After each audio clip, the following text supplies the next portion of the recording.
Pois é, já estamos ao vivo e começamos aqui a transmissão de mais um programa Duplo Expresso. Bom dia, tudo bem? Eu sou o Wellington Calazans, falando a partir de Estocolmo, capital da Suécia, e este é o programa Duplo Expresso, que vai ao ar de segunda a sexta, das 6 da manhã às 7h30. Hoje começamos com 5 minutinhos depois do horário habitual, mas você já não considera isso um atraso, né? Porque já tem lá na espera do duploexpresso.com a tela avisando que nós estamos chegando. Bom dia para todo mundo que chega agora. Eu consigo hoje ver alguns nomes como Thaís Santos, Ana Valença, Val Vidal Vieira, Marcelo Montenegro, Vânia Fernandes. Bom dia para Camila Govedice, a nossa produtora, que já está com a gente desde cedo. Um ótimo dia para você. O assunto do dia, sem dúvida alguma, é o esfacelamento da Operação Lava Jato, mentiras, fraudes, crimes foram praticados por esta operação que foi vendida aos brasileiros como a maior operação de combate à corrupção do Brasil, e hoje estamos vendo que ela tem como quadros criminosos treinados pelos Estados Unidos da América, segundo o Wikileaks, com documentos que comprovam isso, para o desmonte do Estado Nacional Brasileiro, entrega do patrimônio brasileiro, destruição do Estado Social, e é urgente que você que é deputado, você que é senador, você que é jurista e que discorda, você que é militar e discorda dessa invasão silenciosa que fomos submetidos por uma operação farsante, encabeçada também por grupos de mídia que agora tentam desesperadamente descolar de figuras corruptas do judiciário. Nós precisamos, junto com você, impedir que estes mesmos agentes do crime se utilizem da justiça para a obstrução da justiça.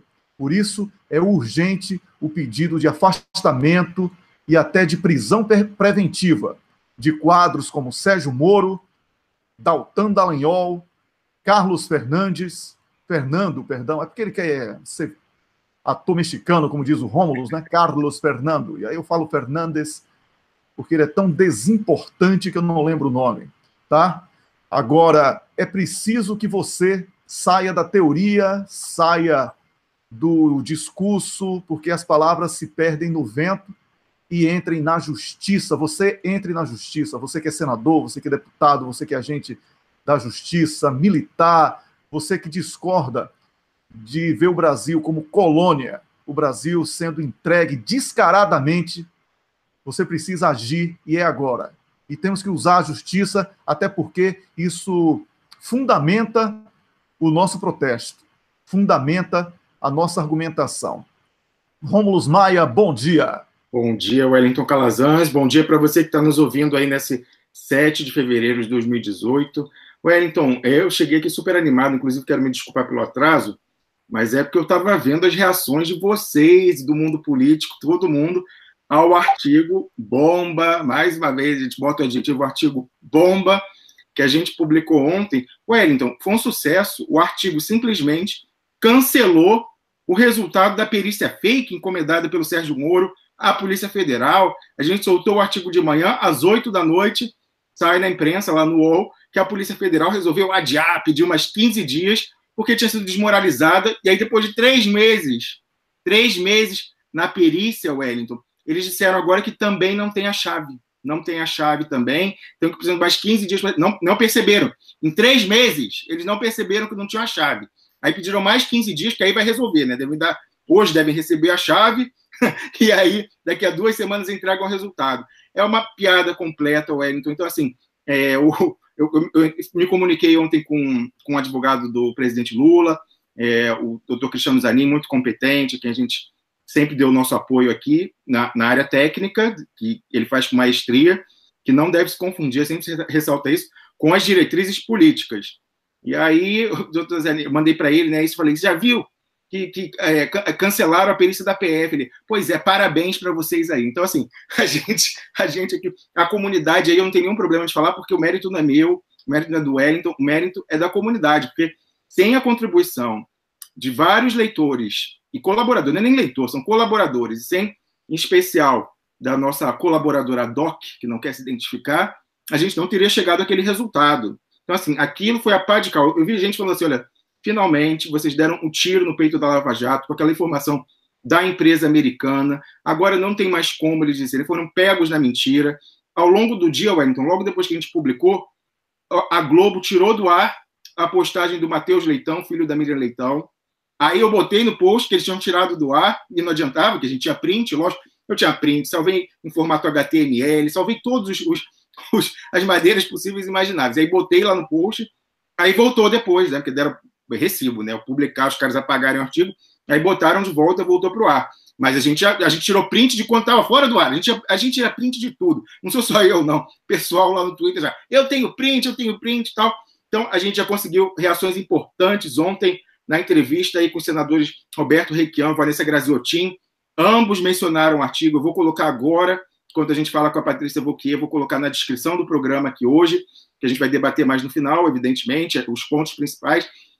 No mundo político, todo mundo só falava disso. Recebi várias pessoas, comentários, falando que realmente foi importante.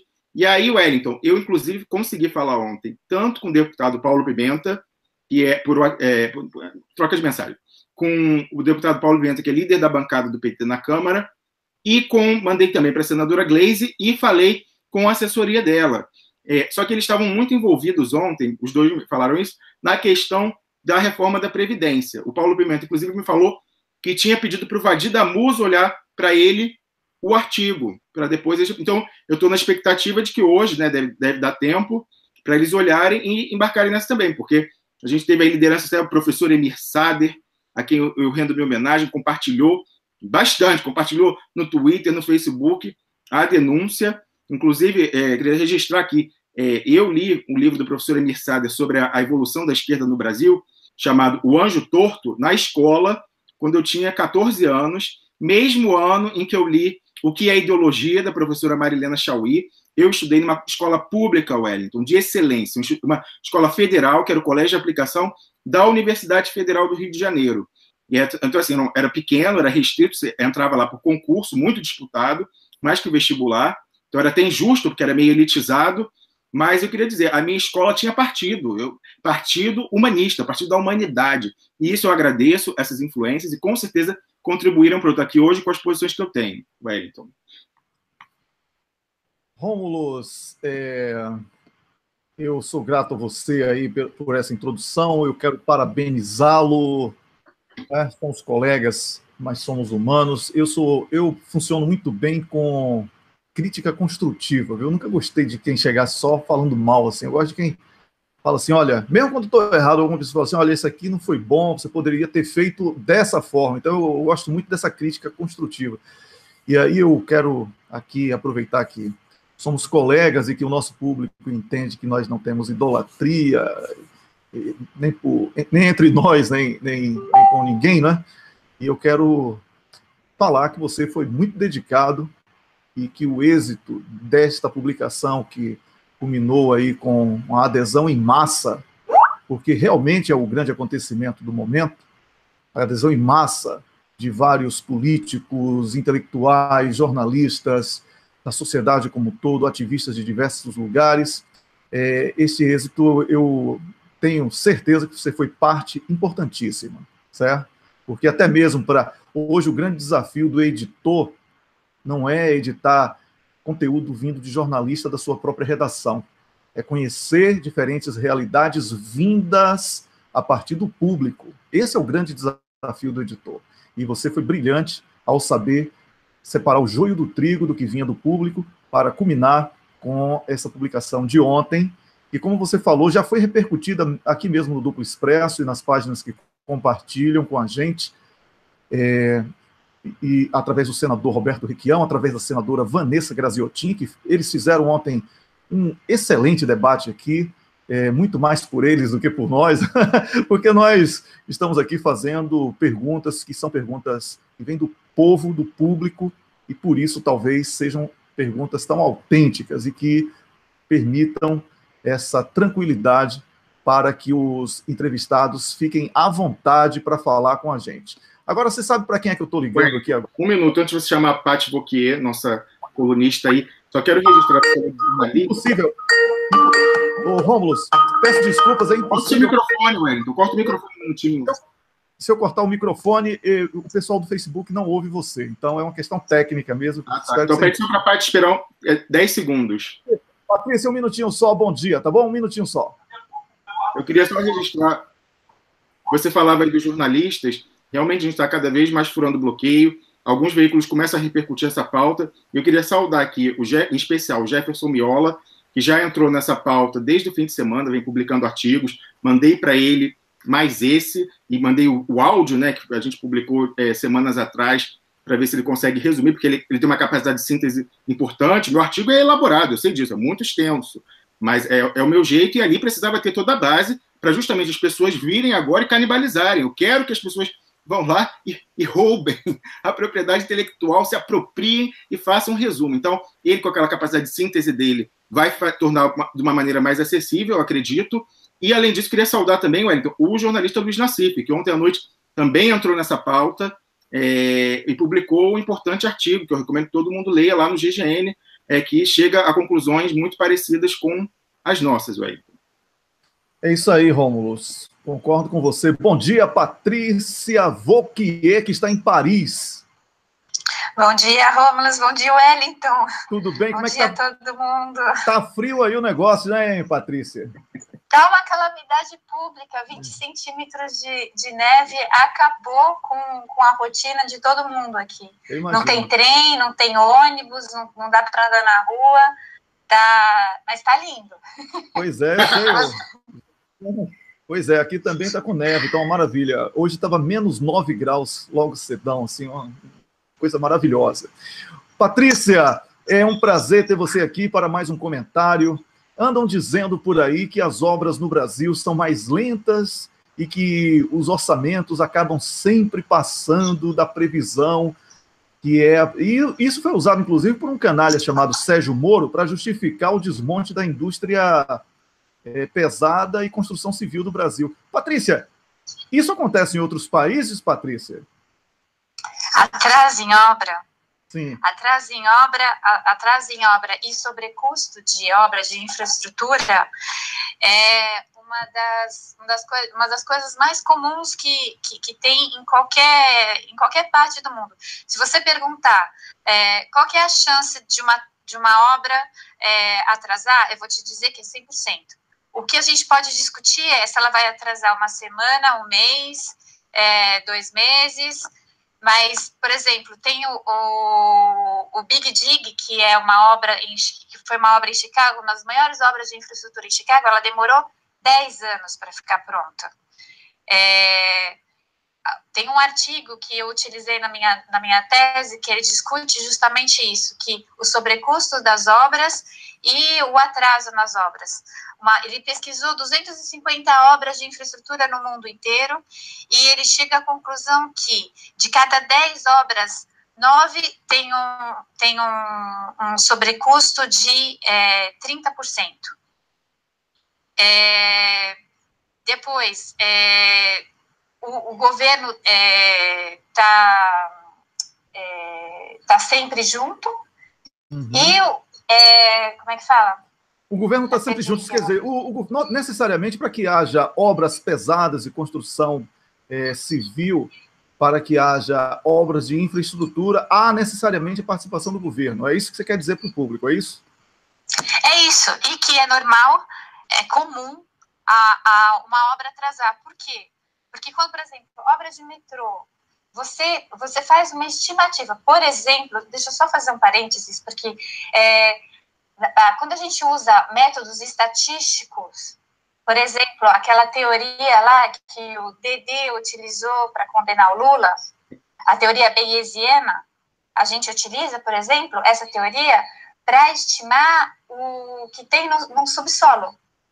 porque você não tem chance de... Você começa a descobrir que tem no subsolo, por exemplo, para fazer um túnel de metrô, para fazer um túnel para uma passagem de uma estrada, a partir do momento que você começa a cavar. Então, a partir desse momento, aí você vai fazendo, você vai aprimorando o seu modelo, o modelo que você fez no começo da obra, e você vai, a partir das informações que você vai tirando do terreno, você vai aperfeiçoando o seu modelo estatístico, mas é um modelo estatístico que você se baseia sobre uma hipótese e você vai aprimorando essa hipótese.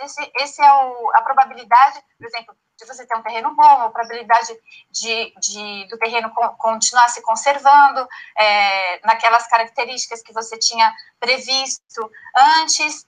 Então, é ali que a gente usa o método a teoria bayesiana. Não é no direito, mas, bom, ele acha que ele pode utilizar, ele utiliza. A gente usa nas exatas, não no direito. Pois é, Patrícia, só para pegar aí o que você falou até agora, isso quer dizer, então, que aquele argumento que Sérgio Moro, você sabe que teve idiota no Brasil que pagou R$5.000 por palestra de Sérgio Moro, você sabe disso, né? E aí, nessas palestras, ele falava que era absurdo que uma obra que tinha uma cotação, vamos dar um exemplo redondo aqui, de 100 milhões, quando chegasse no final com atraso, já estaria com mais de 130 milhões, às vezes 140 milhões, que essa diferença era, segundo aquele burro que não sabe fazer a letra O com um copo, o valor pago em propina. Isso quer dizer que é mais uma canalice que foi utilizada para confundir a opinião pública. É isso, Patrícia, o que você falou? Porque, além de tudo, como ficou bem claro, em todas as delações, em todos os depoimentos de todo mundo que participa, seja nas construtoras, seja na Petrobras, os projetos da Petrobras, eles eram orçados na fase de projeto. O que quer dizer isso? Quer dizer que eu tenho um desenho e eu vou fazer a minha estimativa de custo em cima daquele desenho. Como eu não estou, e assim, é um desenho mais básico, não é um desenho final, executivo, que eu tenho todas as informações que eu posso adquirir do projeto naquele momento. Não, é um projeto, é na fase de projeto. E aí, para entrar dentro do orçamento da Petrobras, eles calculavam que esse orçamento de obra da construção, ela tinha que ficar entre menos 20% até mais 15% do valor. A Petrobras colocava ali, sei lá, 100. Podia ser menos 20%, ou seja, 80 ou 115. Nessa janela, nessa janela que eles trabalhavam. Nesse ponto, não tem como você falar que vai passar. É uma obra de infraestrutura. Óbvio que vai passar. Não é questão de ter propina ou não ter propina. Vai passar o custo. O que acontecia é que os espertinhos da Petrobras e da Odebrecht falaram assim, se a gente desviar 0,5%, ninguém vai sentir. E não sente. Eu já fiz parte de auditoria de obra. Não tem como você perceber que determinado valor foi para propina, foi pro cafezinho do chefe do canteiro, ou sei lá quem. Não tem como. Só quem está no esquema que sabe. Uhum. O Romulo, e usar isso contra argumentos de infraestrutura e destruir a empresa que é capaz, que tem o know-how da Odebrecht para sustentar essa narrativa de que eu estou acabando com a corrupção. Tem uma outra coisa que é importante falar também. Eles aprovaram a fase, o Congresso aprovou, acho que o ano passado, eles aprovaram uma lei que institui que, para obra pública, eu posso fazer obra a partir de pré-projeto. Pois é. Quanto mais cedo eu faço uma obra pública, mais chance eu tenho de errar. Ou seja, se eu faço com um desenho que não está bem estudado, que eu não vi todas as soluções, que eu não tenho todos os detalhes, a chance dele ser mais caro, de eu errar e ser mais caro no final, é muito maior do que eu errar sobre um projeto executivo. O projeto executivo é aquele que você recebe antes de ir para a obra, que você está na obra e você está com aquele projeto na mão para executar aquele projeto. Olha, Patrícia, conclua rapidinho aí, porque o Rômulo quer fazer também uma pergunta e a gente vai concluir logo em seguida, tá bom? Tá bom. Pois não. Bom, o Rômulo quer fazer a pergunta? Não, você já havia concluído esse raciocínio ou iria acrescentar algo mais? Não, é porque, assim, só para dizer que essa história de corrupção nas obras não vai ser sanada se eu posso fazer concorrência em pré-projeto. Eu tenho que fazer concorrência em cima de projeto executivo. Uhum. Ninguém tomou nenhuma medida para evitar, para se prevenir da corrupção. A Lava Jato não tem nenhum resultado. Não tem nenhum resultado prático, ela não ajudou a formulação das leis, ela não ajudou a formulação das políticas públicas, ela não ajudou em nada. Quanto mais cedo você faz o projeto, mais chance você tem de ter corrupção, de ter valor desviado. Então, ela não ajudou. Pois é. Não ajudou, não tem ajudado e tem que acabar.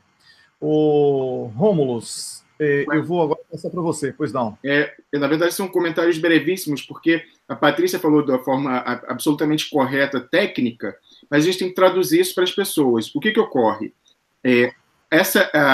O que a Lava Jato sempre alegou que era corrupção, que era aumento do prazo de duração do contrato para construção, o aumento de custo com os famosos aditivos ao contrato, eles sempre caracterizaram isso como corrupção. Então, eles partiram da premissa de que o orçamento inicial, como a Patrícia falou, do projeto executivo, tinha que ser o custo final. E o que a Patrícia está falando é que isso não existe nem no Brasil, nem em nenhum lugar do mundo, porque você não sabe o que está embaixo da terra, você vai ver qual é o tipo de solo. Então, não existe isso. É, mais uma vez, ou ignorância absoluta deles, que nem não conhecem economia, ou má fé, ou sabem e quiseram deliberadamente destruir a economia ou agir com finalidade política para prejudicar, né, os grupos nacionalistas em favor da emancipação do Brasil. Então, inclusive, Patrícia, mesmo essa história do 0,5%, que era desviado, e aí era pago para os diretores, é evidente que havia, nesse caso, um diretor da Petrobras embolsando,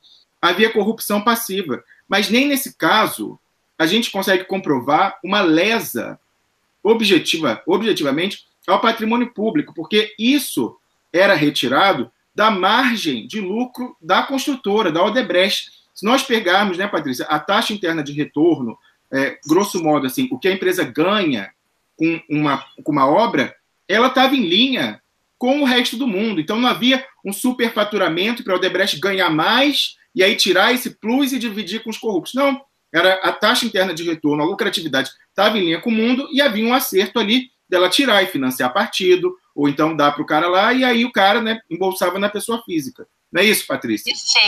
Perfeito. É exatamente isso. Então, é perfeito. Por isso que me revolta tanto essa história, essa perseguição da Lava Jato em cima das construtoras. Perfeito. Wellington, só para a gente encerrar, eu queria falar, a Patrícia esteve aqui na semana passada, o pessoal comentou muito, gostou muito da fala dela, em que ela falava da questão, a gente falou da Odebrecht, dos furos na Lava Jato, foi o tema da semana passada, e a Patrícia chamou muita atenção para aquela história de pendrive, né, Patrícia? E aí ontem eu mandei o artigo para você, e eu queria só ouvir brevemente sua opinião, depois que a gente souber que são, na primeira fase que a empresa americana recuperou, foram 10 terabytes, disse que eles vão mandar ainda a empresa americana para mais 120 custodiantes, ou seja, quase 10 vezes mais, e a Lava Jato falou que estava com pendrive, Patrícia, que eles não conseguiam acessar. Que história é essa? Olha, o Patrícia... Eu falei, eu nunca vi... a gente falou, pendrive. Eu falei, mesmo ontem... desculpa, Wellington, fala. Não, pendrive não consegue guardar aqui as fotos que eu recebo para publicação, assim, uma foto ocupa um pendrive, né? Então... Não, mas mesmo que seja... Aí começaram a falar em HD, o print screen lá, que o filho lá da Miriam Leitão falando em HD de o quê? 1, 2 terra? O que? Quanto? Quanto? Terra. Você está falando francês. Terra é francês. É terra. Terra. Desculpa. Então tá, mas tudo bem. Tem palavra que... eu entendo, eu não sei como isso. Que ficou no português. Eu entendo isso. Patrícia, realmente é impossível. É o maior pendrive do mundo, ou então o mais moderno pendrive do mundo. Muito obrigado, Patrícia, por hoje. Próxima semana é Carnaval. Nós vamos desfilar nos Desunidos, no bloco Desunidos da Esquerda. E logo depois do Carnaval a gente volta com mais programa Duplo Expresso, tá bom? Felicidades para você. Parabéns por terem desvendado toda essa farsa da Lava Jato. Foi um trabalho que vocês estão trabalhando muito. E parabéns, eu estou muito feliz. É isso aí, você é da equipe. Todos nós trabalhamos, sobretudo o Rômulo, que liderou aí encabeçou essa investigação. Um grande abraço para você. Tudo de bom, Patrícia. Abraço para vocês. Ok, tchau, tchau. Eu conversei aqui com Patrícia Vauquier, que é a nossa comentarista de assuntos construção civil e também assuntos relacionados a telecomunicações. Né? Ela que é arquiteta e também tem graduação na área de construção civil e etc. Rômulo, eu já vou emendando aqui, porque você sabe que fica... Eu quero falar para quem está nos ouvindo que eu já botei o artigo na descrição do programa, botei também lá embaixo como comentário pregado no Facebook, e está na descrição do programa no YouTube o link, então peço que vocês curtam, compartilhem. Esse artigo é importante que a gente faça ele chegar ao maior número de pessoas, como a senadora Vanessa falou, então a gente tem que popularizar. E aí, Wellington, enquanto você chama os deputados, antes que eles cheguem, eu vou me permitir uma vulgaridade. Você falou aí que era o maior pendrive do mundo, eu quero saber, Wellington, onde que eles vão enfiar agora esse maior pendrive do mundo? Pois é, mas olha, toda vulgaridade para golpista é pouco, viu, Rômulo? Eu vou agora ligando aqui para o nosso Samuel, vocês vão ouvir aí uma chamada de Skype enquanto o Samuel está sendo acionado. Eu também já vou acionando aqui como se diz?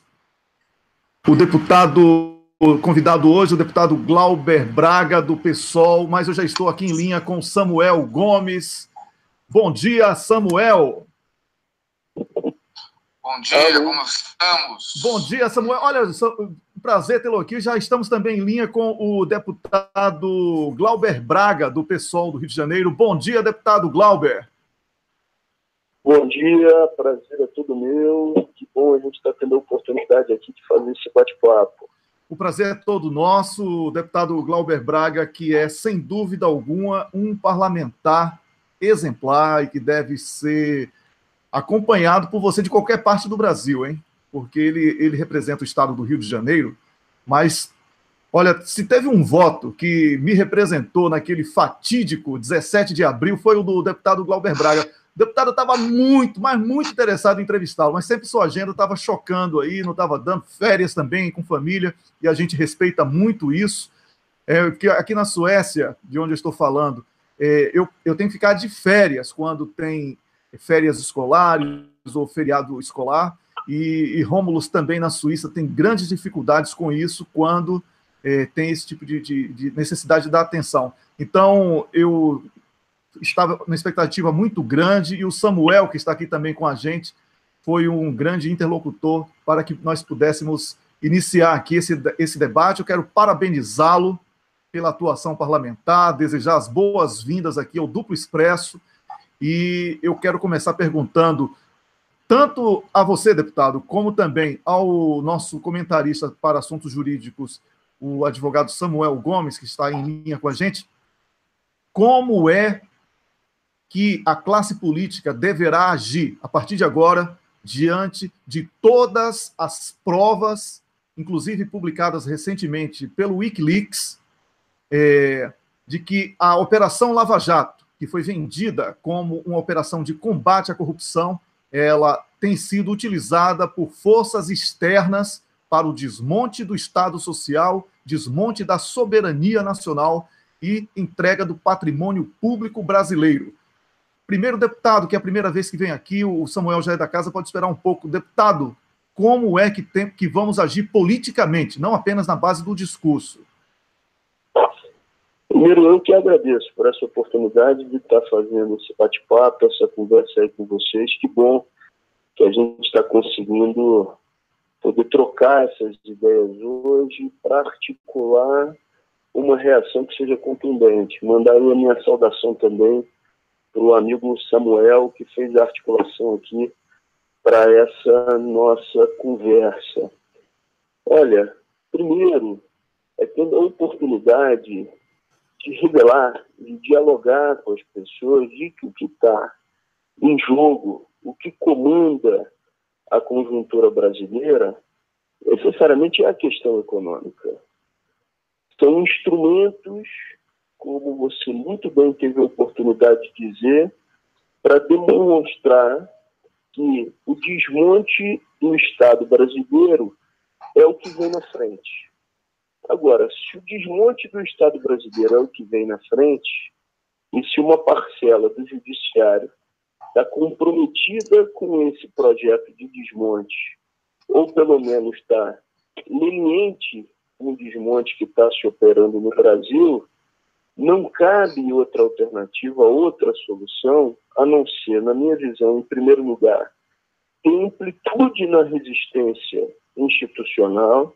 Não adianta, nesse momento político, dizer, não, eu não me reúno com esse ou com aquele partido de oposição porque temos projetos eleitorais diferentes. Não.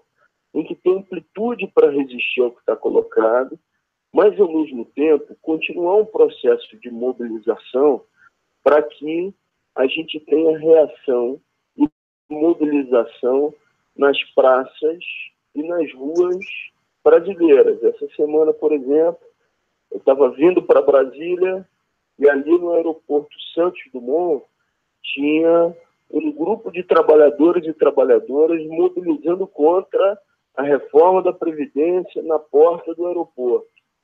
Esse tipo de iniciativa se espalhe por todo o Brasil. No limite dessa história, eu considero que a tática que vai ser utilizada por eles nesse primeiro semestre de 2018 pode ser a repetição do que fizeram em 2017. Entendendo que não tinham os 308 votos para a Previdência, eles colocaram na frente outras medidas que não dependiam de quórum qualificado, como, por exemplo, desmonte da legislação trabalhista, terceirização total e restrita. Eu considero que eles podem fazer a mesma coisa esse ano, deixando ali a Previdência como pode na sala, mas, ao mesmo tempo, votando matérias de desmonte do Estado com as rodadas de privatização, Eletrobras, Casa da Moeda e etc. A gente tem que trabalhar para mobilizar, do ponto de vista parlamentar, mobilizar na rua, e não podemos descartar atos de desobediência civil contra as ações que estão sendo articuladas e tocadas por esse governo. Do ponto de vista objetivo, prático, eu acho que esse é o caminho possível nessa conjuntura que a gente está enfrentando. Inclusive, agora já passando para o advogado Samuel Gomes, que é o nosso comentarista, a desobediência civil é um caminho constitucional quando as instituições se insurgem contra o próprio país e o próprio povo. Isso está previsto na Constituição. É dever do povo defender a própria nação e a própria sociedade. Concorda comigo, Samuel Gomes? Bom dia mais uma vez. Bom dia, meu companheiro Glauber, deputado Glauber. Alegria, satisfação tê-lo aqui. Bom dia ao Romulo, aos nossos companheiros. Olha, a desobediência civil não é algo que se maneje assim a qualquer momento. Alguém não pode dizer, por exemplo, que sai uma decisão judicial dizendo que ele tem que pagar o aluguel, ou que ele tem que entregar um carro para quem vendeu para ele não pagou. Ele não pode dizer, não, eu não vou fazer isso, porque eu faço desobediência civil. Desobediência civil é uma medida extrema quando o sistema político e jurídico se colocam em confronto, se apartam totalmente do direito maior que uma população tem, que é o direito de viver, ou de defender o seu território, defender a sua cultura, defender a sua nação. Foi utilizado, é conhecido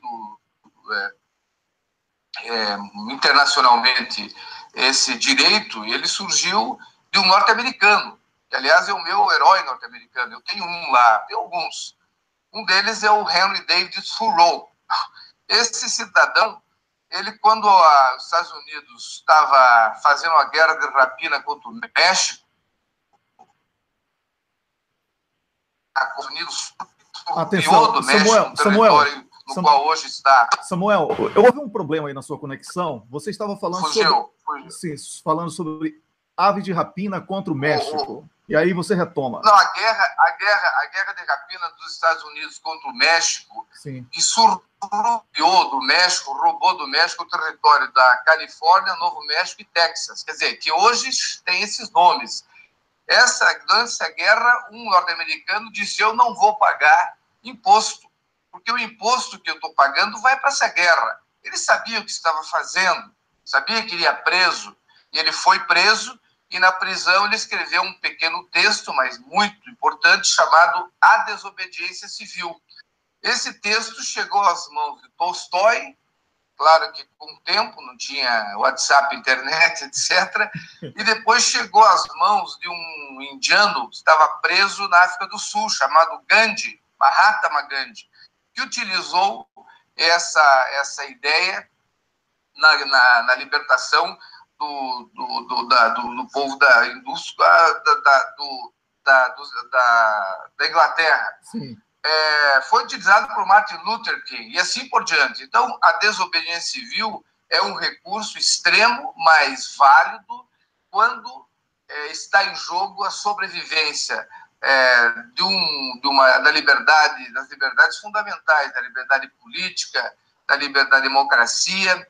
A defesa, certamente, no caso do Brasil, como nós estamos assistindo, é a liberdade. Mais uma vez tivemos problema aí. Mais uma vez tivemos problema. Nacional. Ô, Samuel, mais uma vez tivemos problema. Você estava citando no caso do Brasil e houve uma falha na sua conexão. Por favor, retome a partir daí. Não, no caso do Brasil, nós estamos numa situação dessa. Não é uma situação de normalidade. Não mesmo. Nós estamos numa situação... Nós estamos sob ataque. Sob ataque. Essa é a expressão.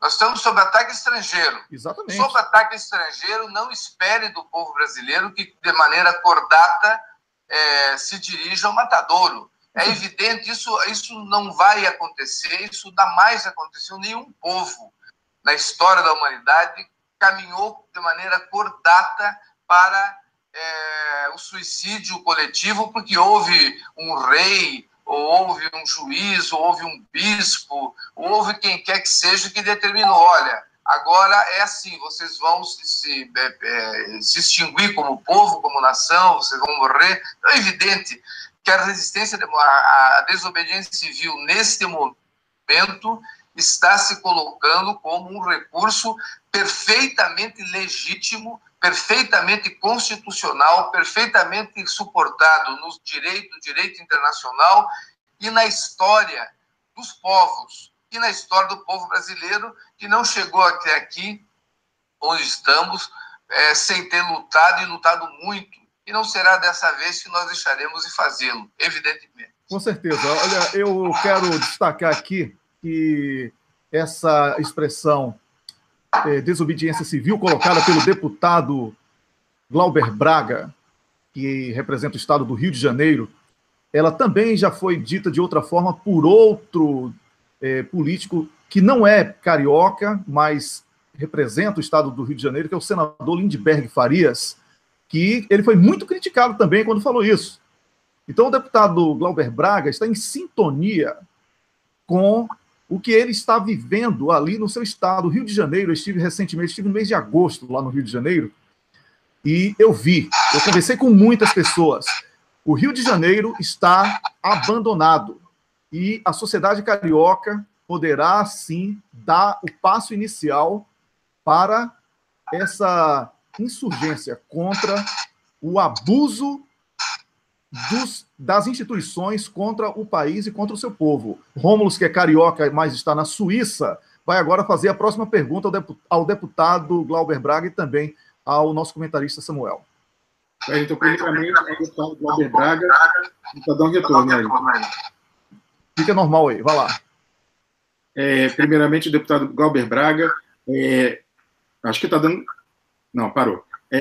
Wellington, só uma retificação, ele não é carioca, ele é fluminense, porque a base dele, é lá da cidade serrana de Nova Friburgo, uma cidade do interior do Rio de Janeiro, não muito distante da capital. Inclusive, deputado, eu tenho parentes que moram lá, que votaram no senhor para prefeito em 2016 e ficaram muito tristes, porque em Friburgo, Wellington, tem menos de 200 mil eleitores e não teve segundo turno, que falaram que se tivesse segundo turno, Glauber Braga seria o prefeito de Nova Friburgo. Deputado Glauber Braga, eu gostei muito da sua fala, da posição que vocês têm sobre a Lava Jato, e eu queria saber qual é a representatividade dessa visão no seu partido, no PSOL, porque a gente viu pronunciamentos como da última candidata a presidente do partido, a Luciana Genro, sempre apoiando a Lava Jato, mesmo nos momentos mais criticados, digamos assim. Ela dizia, ficou famoso uma frase dela, todo apoio à Lava Jato. Repercutiu muito. Eu queria saber qual a representatividade no seio do seu partido, pessoal, dessa visão sua, que enxerga a Lava Jato, intencionalmente ou não, como parte do desmonte do Estado brasileiro, e essa outra parte que é mais moralista, que faz um discurso, podemos dizer assim, pequeno burguês, de combate à corrupção, um udenismo de esquerda. Deputado. Rômulo, bom dia.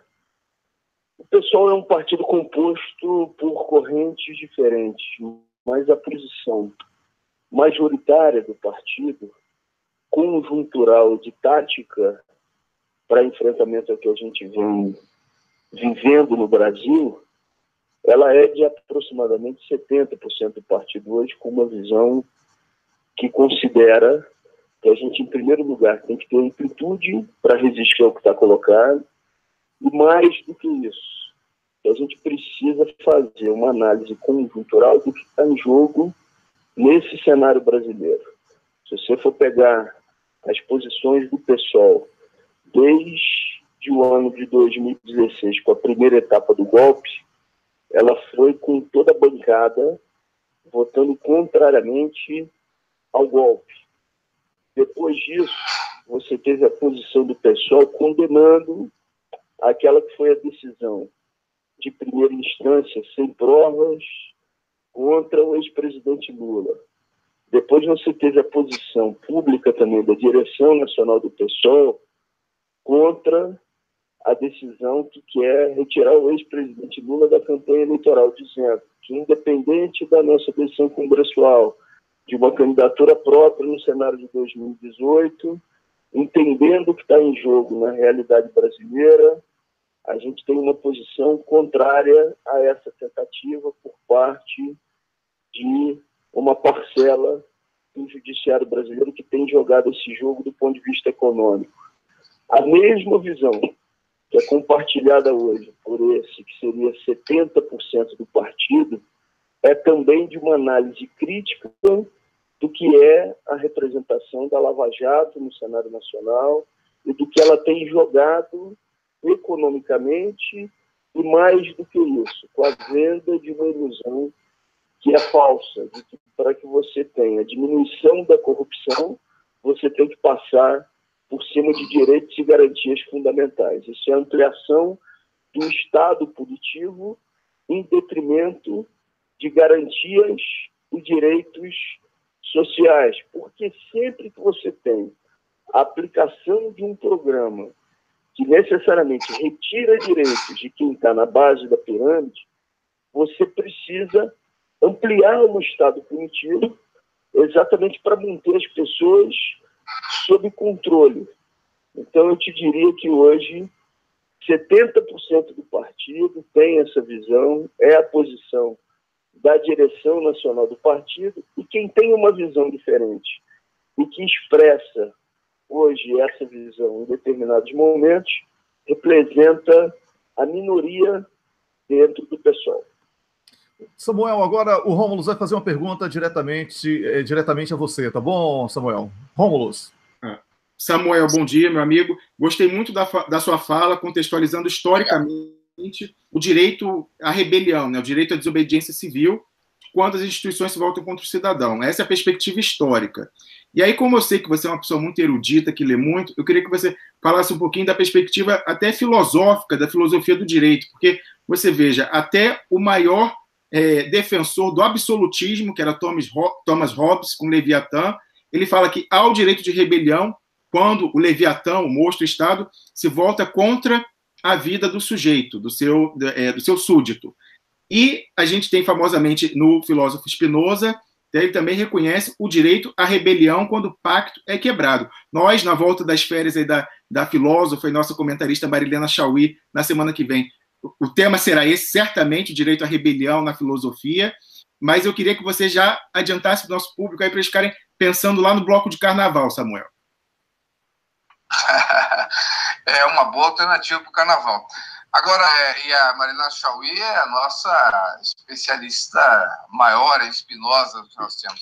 Mas você lembrou bem, eu não lembrava de Hobbes, porque realmente o Estado, a primeira expressão do Estado moderno foi o Estado absolutista, né? Foi o momento em que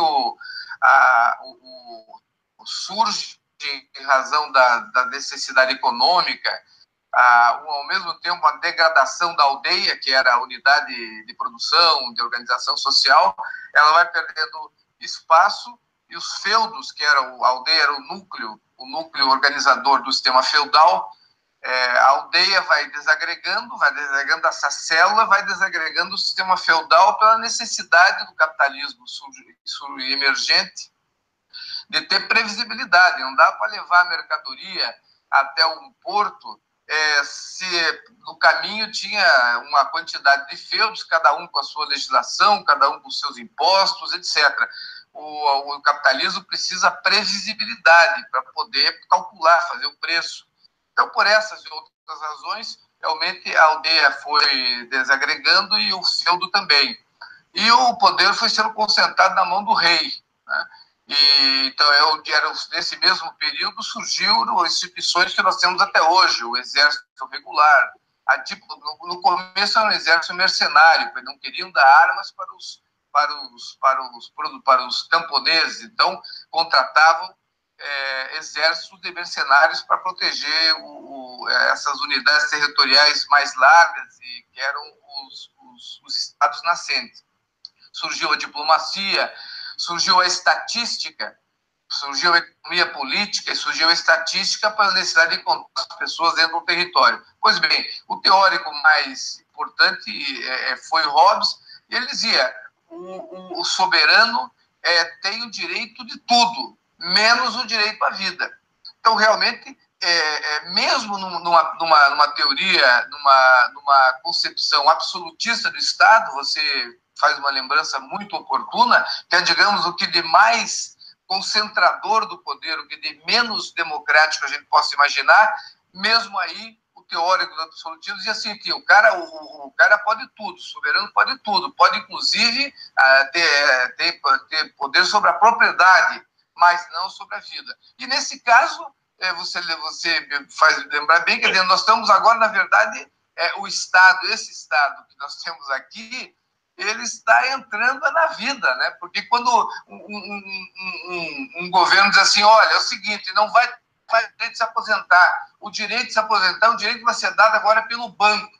É o sistema financeiro que vai dizer se você vai poder viver, de que maneira você vai viver os últimos dias da sua vida. Você vai passar fome ou você vai ter ali uma rendinha mínima para você comprar remédio, comer essas coisas. Então, esse é o nível mais extremo de colonização da vida que o dinheiro possa fazer. E nós estamos vivendo um momento de que o dinheiro se estabelece como a única referência, o capital financeiro e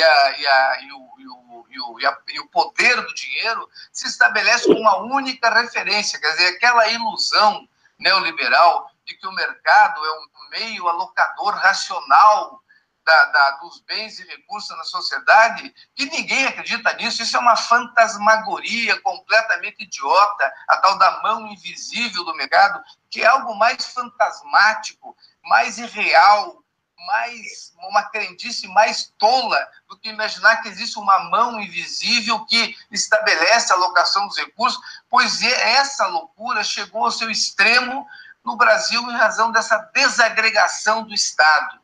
O Estado brasileiro está numa crise terminal, mas não o Estado, porque o Estado continuará. Um novo Estado vai surgir desses escombros, que será certamente um Estado diferente desse.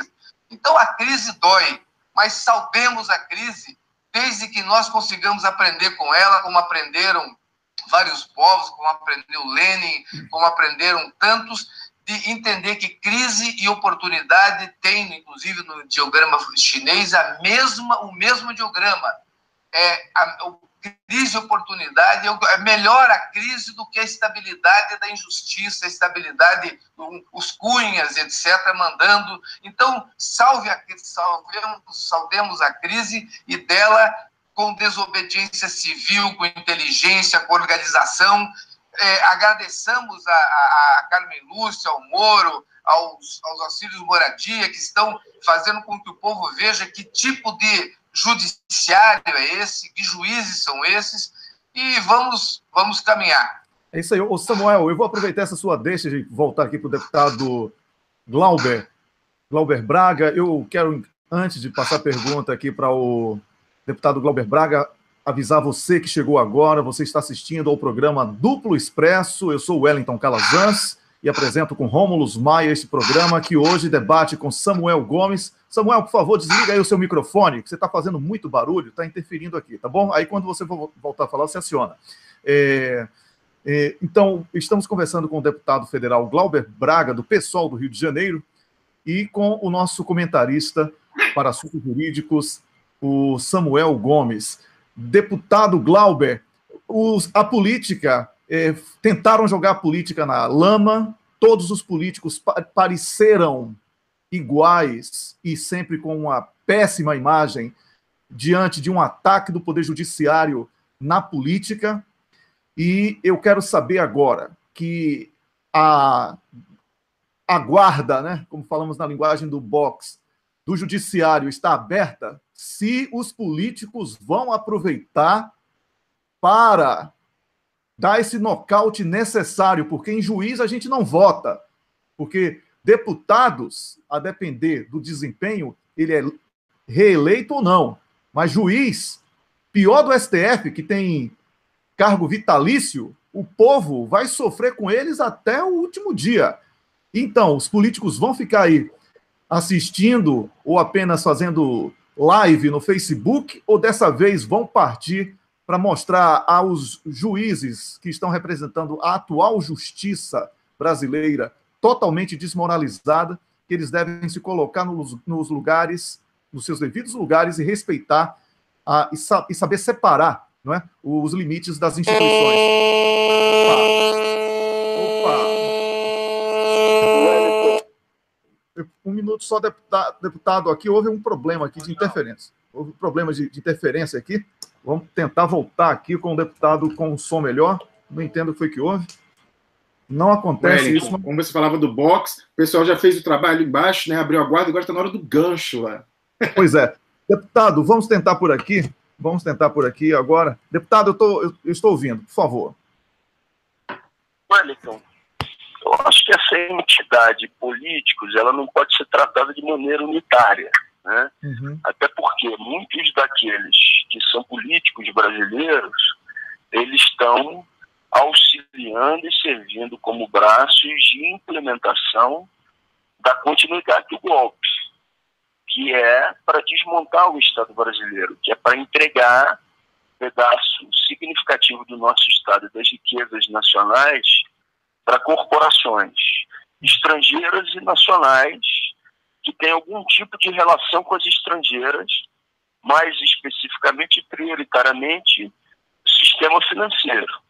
Então, acho que a nossa prioridade nesse momento deve ser interromper o golpe, ou seja, interromper a implementação do programa que desmonta o Estado brasileiro. Essa, na minha avaliação, é a prioridade absoluta. Interromper as rodadas de privatizações que estão programadas para o primeiro semestre de 2018, interromper as reformas que são verdadeiros desmontes de direitos sociais na Constituição brasileira. Agora, é claro, a gente tem que ampliar um diálogo com a sociedade brasileira para tornar o conjunto das instituições desse mesmo Estado em, de fato, instituições democráticas, que tenham um diálogo com o povo brasileiro, que não sejam nacos de distribuição entre o poder dominante, como capitanias hereditárias. Tudo isso é fundamental. E discutir também a democratização, não só do judiciário como dos meios de comunicação, é um dos pontos que não pode deixar de estar na agenda de quem acredita em um futuro diferente.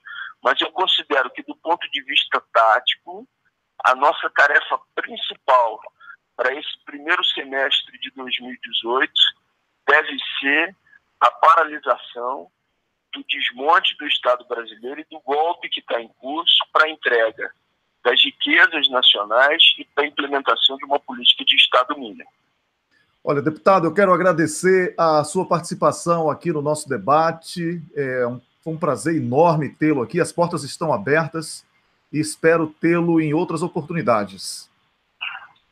Wellington, Rômulo, eu que agradeço a vocês, Duplo Expresso, quero aqui também agradecer ao amigo Samuel, e eu que me coloco à disposição. Vocês têm feito um trabalho importantíssimo de informação que consegue furar o bloqueio dos veículos tradicionais no sentido de capturados pelo mercado, então que a gente possa continuar levando mensagem que não vai passar no jornal da TV aberta hoje à noite, porque é através dessa mensagem que a gente consegue uma maior mobilização do povo brasileiro para reagir ao que está acontecendo. Muito obrigado por essa oportunidade, pelo convite, e continuo aí sempre à disposição. E só para finalizar, dizer, a gente falou em desobediência civil, né? O que é desobediência civil? A desobediência civil é a greve geral? Também é uma possibilidade. É a greve geral? É quando as senadoras ocuparam a mesa do Senado Federal? Também. É quando a deputada Luísa Erundina ocupou a mesa da Câmara dos Deputados tentando impedir a votação da reforma trabalhista? Também. São atos que demonstram que não existe legitimidade para que o poder de plantão coloque em prática as suas medidas contra a maioria do povo brasileiro. Numericamente, nós somos maioria na sociedade brasileira. Você faz uma pesquisa hoje e pergunta para o povo se ele é a favor da reforma da Previdência, está aí o Datafolha, que não é nenhum veículo, nenhum organismo de esquerda, dizendo que a maioria do povo é contra a Previdência, dizendo que a maioria do povo é contra a reforma trabalhista, dizendo que a maioria do povo foi contra o congelamento de investimentos em saúde e educação por 20 anos, dizendo que a maioria do povo é a favor da saída de Michel Temer. Que legitimidade tem esse governo e aqueles que lhe dão sustentação para a implementação de um programa que é contra o povo brasileiro? Não tem legitimidade, e aí sim, a gente tem que reagir com contundência, com amplitude para resistir, mas ao mesmo tempo com a capacidade de diálogo com a sociedade brasileira para que essa maioria numérica se transforme em força de massa para impedir a continuidade do programa. Um abraço grande para vocês, muito obrigado aí pela oportunidade. Um abraço. Deputado, só mais uma coisa, o Rômulo Maia quer também se despedir. Cariocas aí se entendem. Rômulo. O deputado Glauber Braga, eu falava aí do retorno. Pode continuar. Se você continuar, para o retorno. Ok. Deputado, o senhor falava aí de furar o bloqueio da mídia, então eu vou recomendar uma leitura para o senhor compartilhar com seus colegas na Câmara, com seus colegas da direção nacional, colegas do PSOL, inclusive com a direção nacional do partido. Nós publicamos ontem um artigo que coloca o último prego no caixão da Lava Jato. O título está lá no site duploexpresso.com, e o título é "Pega na mentira. Empresa de investigação americana desmente Lava Jato e afirma que resgatou os arquivos da Odebrecht, que foram sonegados à defesa do presidente Lula". Então, deixa aqui o meu jabá, minha recomendação de leitura, deputado. Bacana, Rômulo. Obrigado aí pela tua sugestão de leitura, e pode ter certeza que essa visão crítica, esse balanço crítico do que representa não só a Lava Jato, mas parcela significativa do judiciário brasileiro, que tem jogado a favor desse programa ilegítimo que retira direitos do povo, é também a posição hoje da maioria e a posição da direção do PSOL. Obrigado aí, Rômulo, obrigado, Wellington, um abraço grande para vocês. Muito obrigado. Agora, Samuel, muito obrigado, deputado, um grande abraço. Samuel, agora é com você, Samuel, vamos também para se despedir do público, você se despedindo do público, eu quero que você faça suas considerações, perdão, suas considerações finais. Alô, Samuel, tem que ligar o microfone agora, Samuel. Samuel esqueceu. Alô, Samuel. Agora sim. Sim. Eu gostaria de destacar, ainda caminhando para o encerramento dessa agradável conversa, destacar o seguinte: como saldo, eu não tenho dúvida que nós, como diz o povo, o que não mata nos fortalece. E nada matará, nada pode matar o projeto nacional brasileiro, que é grandioso demais. E o Brasil é grande demais, e o projeto brasileiro, o projeto nacional brasileiro de nuclear na América do Sul, um projeto de autonomia, de liberdade, de paz, de prosperidade na América do Sul, como um exemplo para o mundo. Esta é a missão do Brasil e o Brasil a levará adiante. A crise nos traz dois aspectos importantes, dentre tantos. Nem o governo que for eleito, o governo nosso que for eleito, e olha, mesmo na tragédia de ser eleito um governo que exatamente não seja o nosso, mas diz que não seja um governo, a luta continuará de uma maneira muito diferente. Mas o nosso próximo governo, o governo nosso, dos brasileiros, fará a reforma da mídia e fará a reforma do judiciário. Essa crise nos colocou de uma maneira irreversível. Não há nenhuma possibilidade. Nós sabemos que o governo muito bom que fez o Lula, em vários aspectos, em uma diversidade de aspectos, não precisa, nós falamos agora, houve algumas particularidades em que o Lula teria que ter feito, mas não teve condições, não teve a visão. Uma delas é a comunicação social. E o judiciário nem se falar, porque quando se falava em qualquer alteração do judiciário, era não, isso aí é controle externo, a mídia inteira. Isso acabou.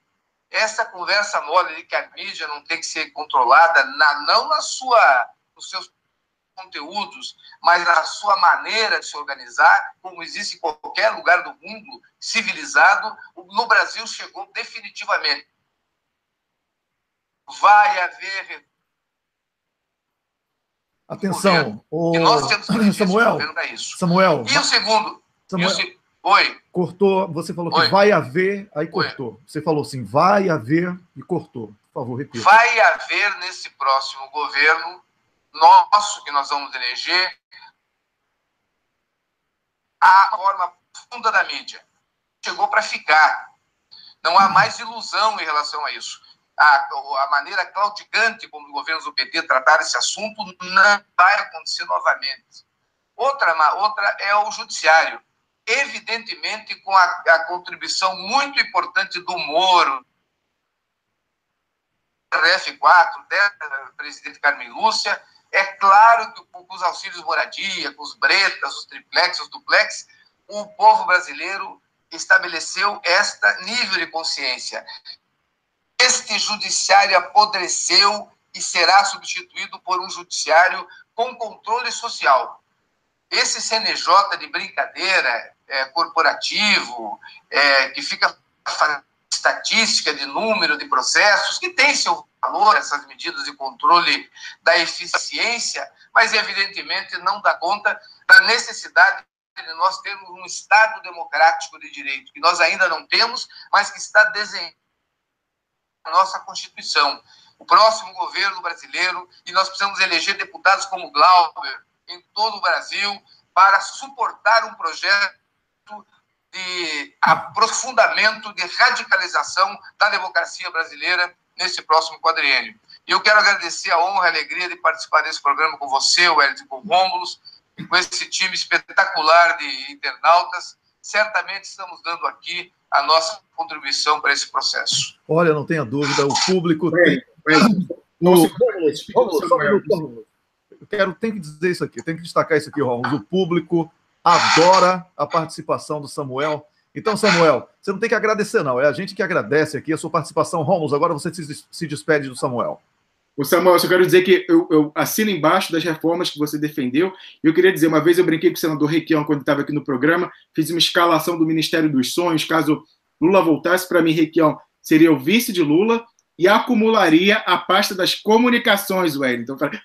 Samuel, para finalmente bater de frente com a Globo, que nem ele fez no Paraná, cortando a verba e colocando nas emissoras públicas, para democratizar o debate. Então, quem sabe aí, Wellington, a gente bota o Samuel no Ministério da Justiça para enquadrar o judiciário, hein? Pois é, olha só, não, Samuel. Essa aí já tem dono, esse vai ser o Aragão. Escuta, mas só me permito dizer uma coisa. Vamos aqui fazer um registro de 1 segundo. 2 políticos brasileiros apenas de grande estatura, de alto coturno, enfrentaram a Globo até hoje. Brizola e Requião. Exatamente. Não precisa dizer mais nada. Para ser político no Brasil, tem que saber o mal que a Globo faz à nossa sociedade. Samuel, muito obrigado. Um grande abraço para você. Bom carnaval. Não sei se você já tem bloco aí, mas a gente está organizando o bloco Desunidos da Esquerda para todo mundo ficar brincando junto no carnaval, tá bom? Espera aí um minutinho, então. Já que você está falando Desunidos da Esquerda, te dizer que agora, às 9h30 da manhã, no PDT Nacional, daqui a pouco, estarão reunidos lá os partidos que têm candidato a presidente da República, inclusive também o PSB, o Requião, é uma articulação do Requião e da Gleice, o Ciro Gomes vai estar lá, e nós vamos fixar uma frente baseada em alguns pontos. Eleição esse ano, a eleição tem que eleger um presidente, não um presidente com parlamentarismo, e direito de Lula concorrer à presidência da República. Então, o Bloco dos Desunidos está virando o Bloco dos Unidos. Não, mas é isso. Se a gente transforma se a gente transforma essa união em um bloco, fica unido. Né? Exatamente a brincadeira está aí.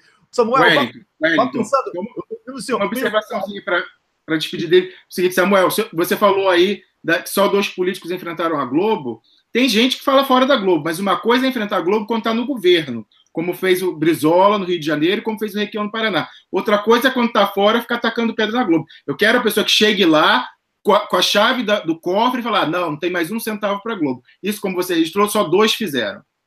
Pois é. Ô Samuel, só para agora, a gente se despede, mas quer prender você aqui, né? O nosso chiclete. Ô Samuel, é o seguinte, eu queria falar para você ir pensando em fazermos um debate aqui muito mais profundo sobre segurança eleitoral. Você sabe que muitos eleitores deixaram de receber o título eleitoral, o que já é uma primeira fraude, e é preciso entrar na justiça imediatamente para evitar que o brasileiro seja excluído das urnas. E a outra coisa é que a DOGE está querendo evitar que exista o percentual de urnas que comprovam, porque é isso aí que daria a condição de atestar fraude ou não. Ela quer impedir que haja voto impresso. Tá? Então, além disso, tem questões da transmissão dos dados e outras questões que especialistas já denunciaram, porque precisamos pensar também na segurança eleitoral. Eu que tenho contato diário com países africanos, tenho visto que tem sido um martírio para alguns partidos essa luta desigual quando a eleição já vem viciada. Um abraço, bom carnaval e tudo de bom para você, Samuel. Um abraço a todos, grato. Tchau, tchau. A proposta do tema para o Samuel já foi apresentada aqui. Eu espero que você que está assistindo a gente, esse é o programa Duplo Expresso, e essa questão da segurança das urnas certamente vai ficar voltando de agora em diante, já que o Rômulo pregou ontem o último prego no caixão da Lava Jato, né, com aquele artigo. E agora é o seguinte, está tudo aí. A nossa parte de investigação, de denúncia foi feita. Nosso limite é esse. Né? Porque tem leitor, Rômulo, telespectador, viu, Rômulo, que fica achando que a gente tem que investigar, julgar, condenar, prender, tirar a foto, mostrar que está preso e publicar de volta. Não, isso aí não dá. Né? Isso aí não dá. É um trabalho que todo mundo tem que participar, inclusive você que critica. Né? A gente, nessa distância, está conseguindo fazer o que o PIG, o Partido da Imprensa Golpista, deveria ter feito há muito tempo. E nada do que a gente está falando é novidade. Isso aí, desde o início, bastava 1% de vontade política e coragem para ter detonado essa operação como uma farsa. A Lava Jato é uma farsa e é urgente a necessidade de pedido de prisão preventiva dos seus quadros, inclusive de quadros da Polícia Federal e do Ministério Público, que estão agindo como quadrilha para cercear o direito de defesa, ocultar provas, perseguir desafetos e proteger criminosos dos quais são cúmplices. Então, Rômulo, está tudo dito, é com você agora. Assim, Wellington, essa questão é importante, inclusive você falava aí que a gente fez a nossa parte, agora está na arena dos políticos, das lideranças políticas, de pegarem e fazerem uso disso. Nós já enviamos para a defesa do presidente Lula, o Cristiano Zanin, o advogado dele, se pronunciou oficialmente, a nota dele está lá, inclusive dizendo que está estudando o que está no artigo para usar quando for cabível no processo. E então a gente quer também, espera agora, já tivemos o pronunciamento do senador Requião, o deputado Glauber vai ler, a senadora Vanessa Graziotin, e aí espero que hoje a presidente do PT, Gleisi Hoffmann, e o líder da bancada, Paulo Pimenta, tenham um tempo, um pouquinho, uma brecha lá nessa discussão da Previdência, para ver o artigo e entrar nessa luta, porque esse a maneira de defender o presidente Lula é atacando os algozes dele, que é a Lava Jato. Então, é importante, a defesa do Lula, obviamente eu não espero menos do Partido dos Trabalhadores, que é o partido do presidente Lula, né? Fazer, no mínimo, a mesma coisa que fizeram aí, o senador Requião, inclusive, eu queria registrar, né, o desprendimento dele, porque ele ontem na nossa transmissão foi muito crítico à Lava Jato, e ele que trouxe o artigo, daquela vez eu não precisei fazer jabá, não, ele é que trouxe o artigo e falou, e vamos ter muito claro, o senador Requião é do Paraná, e lá o pessoal chama Paraná de Tucanistão do Sul, lá é a terra do Dallagnol, que está cotado para ser senador, então assim, ele está numa atitude de desprendimento, de prioridades, colocando a questão nacional acima do interesse imediato eleitoral dele, trazendo o Sabaile e fazendo críticas duras à Lava Jato. Então, evidentemente, se o senador Requião, que é de outro partido, de um estado em que isso é francamente desfavorável a ele, faz isso, eu não posso esperar menos do Partido dos Trabalhadores. Wellington, então eu só vou falar alguns pontinhos, porque ontem eu fiz suspense, porque como eu não tinha publicado o artigo, eu falei assim, não vou furar, porque se eu falasse da empresa americana, alguém podia correr, pegar e publicar antes de mim, porque o artigo era elaborado, ainda ia demorar para editar. Então foi o seguinte, né? Como eu falei, o título é Pega na mentira. Empresa de investigação americana desmente Lava Jato e afirma que resgatou arquivos do Odebrecht que foram sonegados à defesa do Lula. Tem uma empresa americana, Wellington, que chama FRA. Ela foi contratada pelos auditores que os Estados Unidos impuseram ao Odebrecht. Tem um escritório de advocacia americano que, no acordo de leniência com os americanos, com o governo americano, foi imposto ao Odebrecht para que fique lá dentro, tem um advogado, lá uma equipe de advogados que fica na Odebrecht, investigando tudo e vendo, chama para organizar o que chama de compliance, que é a obediência, a observação das regras regulatórias. Então, como ela estava violando antes, agora tem um período como se fosse assim de como chama isso, de condicional, livramento condicional. E aí fica o pessoal lá observando ela para ver se ela está fazendo as coisas certas. E aí, essa empresa de auditoria, para saber o que estava errado, contratou essa empresa FRA, que é uma empresa de investigação forense, ela é contratada pelo judiciário americano, pelos procuradores americanos, para fazer investigações, resgatar dados, fazer levantamentos.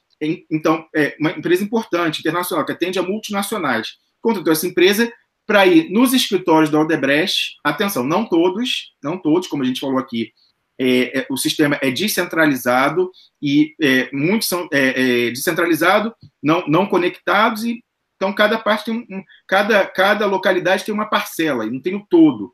E a Odebrecht, espertamente, como a nossa fonte no TI falou, direcionou a batida e os dados para países que tinham dados defasados. Então, jogou para Angola, então esse pessoal da FRA foi em Angola, e depois veio aqui na Suíça, que era onde estava. Mas a base de dados da Suíça, isso a gente comenta no artigo, é a mesma que tinha em Angola, que eles próprios dizem que é desatualizada, porque havia uma prática no Odebrecht de pegar, para instalar um sistema no novo país, trazer um antigo, de cópia. E aí por isso que ficava lá registrado as coisas antigas. Mas o que foi trazido para a Suíça era o de Angola. E como a nossa fonte falou, Isso aí não tem tudo, é parcial e está muito defasado. Mesmo o que os Estados Unidos têm em mãos, os procuradores suíços têm em mãos, é defasado e não é tudo. A Odebrecht conseguiu ludibriar eles. E a base de dados mais completa, falou a nossa fonte, está no Panamá. O Panamá é um país que consegue proteger, tem uma opacidade, essa questão das offshores, paraíso fiscal, ele tem vamos dizer assim, um espaço regulatório, entre aspas, para a falcatrua. Então, a Odebrecht se aproveitou disso e colocou lá a sua mais completa base de dados. É interessante notar que o Panamá é um dos países em que até o Tacla Duran está cooperando, mas não é de lá que estão vindo os dados. Os dados estão vindo dessa base desatualizada da Suíça, que reflete apenas um espelho da que tinha Angola, antiquíssima e incompleta. Mas mesmo assim, esse que foi pego em Angola e na Suíça, que é a mesma coisa, já são 10 terabytes. E a empresa americana, no site dela, isso que eu falei, é ao alcance de qualquer um, se falar aí de vontade, qualquer um que fosse investigar, acharia isso na internet. No site dela, ela quis tirar onda, que trabalhou na Operação Car Wash, Lava Jato, e aí botou um estudo de caso da Lava Jato, porque os números são enormes, né? Então ela foi falar lá, que resgatou no país X, tal, que começou, era um projeto rápido, foi ao Brasil resgatar, mas logo depois foi mandada para a África, para a Europa, para Angola e para a Suíça para resgatar, e que ela entregou para as autoridades americanas e para a Odebrecht, para a própria Odebrecht, tudo que ela resgatou ali. Não foi, essa empresa ela não deu diretamente para as autoridades, ela deu para a Odebrecht, que era titular, e de acordo com consoante os termos do acordo de leniência, a Odebrecht entregou para as autoridades suíças, americanas e brasileiras, Wellington. E aí agora os caras querem dizer que tem pendrive, não é pendrive, são 10, por enquanto são 10 terabytes, os caras ainda, lá no site deles, falam que ainda vão ser mandados para mais 120 custodiantes de dados, então vai aumentar muito mais isso, porque inicialmente ele falou que era de 10 a 15, já deu 10 terabytes. Eles falam que vão 120, então você imagina, vai ser no mínimo mais 10 vezes isso. Então ainda vai vir muita coisa, e o que eles têm até agora já entregaram para essas autoridades, e no Brasil, eles agora querem inventar essa história, porque esses dados que foram entregues por essa empresa FRA, se os réus tiverem acesso, eles vão desmontar a farsa que a Lava Jato fez até agora. Porque ela tinha os documentos que ela podia manipular, forjar, ou a Lava Jato, ou a Odebrecht, ou os próprios delatores individualmente, não sabemos, mas aí várias acusações de falsificação, Tacla Duran mostrou algumas até grosseiras, Wellington, com erro de campo de data, incongruências, então assim, ser disso que houve uma manipulação, só resta determinar por quem, se foi a Odebrecht, se foram os indivíduos, né, os delatores, ou se foram os procuradores que fizeram. Tem que saber isso, quem que falsificou. Então, eles não permitem que ninguém, nem a Polícia Federal, Wellington, o Ministério Público não confia nem na Polícia Federal para ver, porque tem uma rivalidade, Ministério Público e Polícia Federal, eles têm medo que eles guardem isso para no futuro usar contra eles. Então, nem a Polícia Federal eles deixam acessar a base que foi entregue pela empresa americana.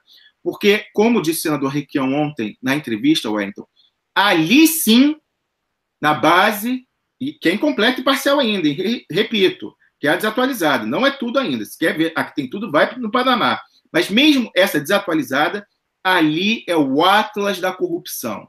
Então, vai mostrar a verdadeira corrupção. Quem que a Odebrecht pagava? Então, não tenho dúvida que tem membros do Judiciário, ministros do Supremo Tribunal Federal, procuradores gerais da República, ministros do TCU, Tribunal de Contas da União, membros do CARF, aquele dos impostos, procuradores de Tribunal de Contas, procuradores pelo Brasil, né, que embarga a obra, entra com ação civil pública e tal. Não tenho dúvida que tem isso. Não tenho dúvida que tem políticos do PSDB. Aliás, a nossa fonte disse isso, que eles blindaram Serra, blindaram Alckmin, blindaram Aécio Neves. Vai ter ali, de repente, até outros, né, de repente, ex-presidentes, digamos assim. Tem ali parentes de ex-presidentes. E eu não tenho dúvida, Wellington. A gente falava aqui que a gente está no bate-bola, de notinha, né, com o pessoal, ping-pong, batendo com o pessoal. Eu não tenho dúvida que ali também tem jornalistas da grande imprensa. Porque eu acredito que essas notinhas plantadas não são de graça. Elas representam fortes interesses, e eu acredito que em alguns casos, não vou dizer todos, mas em alguns casos deve haver um retorno. Então, acredito que ali deve ter também nome de jornalistas da grande imprensa de veículos. Lógico, você deve pagar o dono do veículo também, né, uma taxa. Você sabe, Wellington, que me contaram, o Zé Carlos Vieira, um comentarista aí assíduo nosso, quando eu publiquei a primeira vez falando disso, de jornalistas recebendo para plantar notinha, ele falou que, famosamente, o Assis Chateaubriand, um jornalista lá nos anos 50, chegou na sala, me foge o nome agora, é um nome árabe, mas chegou lá na sala do Assis Chateaubriand e falou assim, Chateau, me dá um aumento, dura aquele... Ora, você tem uma página no meu jornal e quer aumento? Você se vira aí com essa página para ganhar dinheiro. Então, é exatamente isso. O cara tem lá a coluninha das notinhas, ele se vira para ganhar um jantar, uma cesta de café da manhã, no mínimo, uma coisa simpática. Eu acredito que deve rolar isso sim. Inclusive, na Satyagraha, a gente teve denúncia disso, envolvendo o Diogo Mainardi, envolvendo o Wellington. Eu não esqueço, não, meu problema é ter memória. Envolvendo um entrevistador que entrevistou Fernando Haddad na semana passada, aquela entrevista fofa na Globo News, o Roberto Dávila. Na Satyagraha apareceu que ele estava envolvido com essa coisa de receber para fazer representação, tal, pressão, né? Tinha uma história de envelope de dinheiro. Então, assim, isso é comum nesse pessoal que faz assessoria de comunicação para grandes interesses econômicos, faz essa intermediação entre veículos de imprensa e esses lobbies fortíssimos, poderosíssimos, e esse pessoal está sendo remunerado. Então, já estou vendo aí o cocô, então vou concluir. Então, esse pessoal vai, com certeza, está lá e está sendo blindado pela Lava Jato. Essa eu acho a hipótese mais factível. A gente tem falado isso nos nossos artigos, e ontem, na conclusão do artigo dele, né, que entrou nessa pauta, o Luiz Nassif também fala isso, que uma hipótese que eles destruíram as provas para justamente não entregar essas pessoas que serão comprometidas. Então, agora a gente sabe que a Lava Jato está, na verdade, escondendo a corrupção, usando falsas acusações com finalidade política e escondendo os corruptos, que são seus aliados, seus colegas, né, de judiciário, de Ministério Público. Então, recomendo deixar aqui novamente minha recomendação, todo mundo, terminando o programa, indo lá e compartilhando. Importante compartilhar no WhatsApp, porque as redes sociais aí tá esquisito. Então, vamos lá. Pega na mentira. A empresa de investigação americana desmente Lava Jato e afirma que resgatou arquivos do Odebrecht sonegados à defesa do Lula. Está lá no duploexpresso.com, Wellington. Valeu, Rômulo. Eu peço até desculpas aí de você falando muito, porque estou com a garganta realmente no meu limite aqui. Eu quero dizer que essa é a última edição dessa semana do programa Duplo Expresso. Eu sou baiano, né, e já começou o carnaval. E o pessoal também lá de Pernambuco e do Nordeste como um todo, que nem tem horário de verão, eu duvido que alguém acorde cedo para assistir a gente. Mas a gente vai ficar aparecendo aqui ao meio-dia de Brasília, tá? Meio-dia de Brasília, hoje, amanhã e na sexta-feira, para poder falar um pouco sobre política, trazendo algum convidado. Ontem tivemos o senador Roberto Requião e a senadora Vanessa Graziotin. Hoje nós vamos anunciar daqui a pouco qual será o nosso convidado, tá? Porque ainda precisamos confirmar. Mas certamente você vai gostar. Meio-dia estarei de volta aqui com o Rômulo. Rômulo, para você, quem é o cocô do dia? Olha, o cocô do dia é a Lava Jato, porque a casa caiu. E eu, Wellington, reforço o que você disse. Tem um pessoal na internet que fala assim, e eles são sensacionalistas, eles prometem que a casa vai cair e aí depois não é nada. Olha, eu não tenho culpa do déficit cognitivo das pessoas. As pessoas não conseguem ler e ver a gravidade do que está ali, volta para a escola, me desculpe. Então, cocô do dia, Wellington, é a Lava Jato, porque a casa já estava ruindo, agora acabou tudo, bomba nuclear, bomba H, morreu de vez.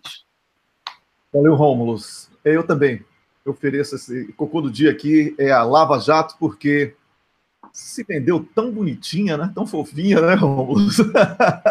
Com a grande obra de combate à corrupção do planeta, e aí a gente está vendo o que realmente é a Lava Jato. Então, só mesmo com o Eduardo Duzec aqui para a gente resolver esse problema, não é? Só com o Eduardo Duzec. Vamos lá. O que eu fazia no banheiro? Olha a Lava Jato aqui, Rômulo. Dançando, bailando. Como diria o Carlos Fernando, né? Bailando. Olha o Moro aqui, gente. Olha o Dallagnol. Olha o Carlos Fernando desceram, todos eles. E muito policial federal. Que vergonha, hein? É por isso que eu digo que tem que acabar a Polícia Federal, fundir com a Receita Federal e criar a Polícia de Crimes Econômicos, porque a sonegação de imposto é um dos nossos maiores problemas. Um abraço para você que acompanhou essa transmissão, muito obrigado. Estaremos de volta ao meio-dia, tá bom? Bom carnaval para todo mundo e a gente volta na quarta-feira de cinzas com o Duplo Expresso. Mas todo dia, ao meio-dia, nós vamos fazer emissões especiais aqui para você. Rômulo, um grande abraço. Daqui a pouquinho, para você que usa o Telegram, nós teremos um Drops, o resumo desse programa no Telegram. Você vai lá no Telegram e procura o grupo Duplo Expresso, entra, fica à vontade, faz a festa, tá na descrição também do programa, tá bom, Rômulo? Tchau, tchau. Lembrando, o link para você seguir a gente no Telegram e furar a bolha das redes sociais tá na descrição do programa, como disse o Wellington. Até mais tarde, né? Até mais tarde, não é até amanhã não, até mais tarde. Daqui a pouco. Um grande abraço, Rômulo, um grande abraço para você. Tchau, tchau.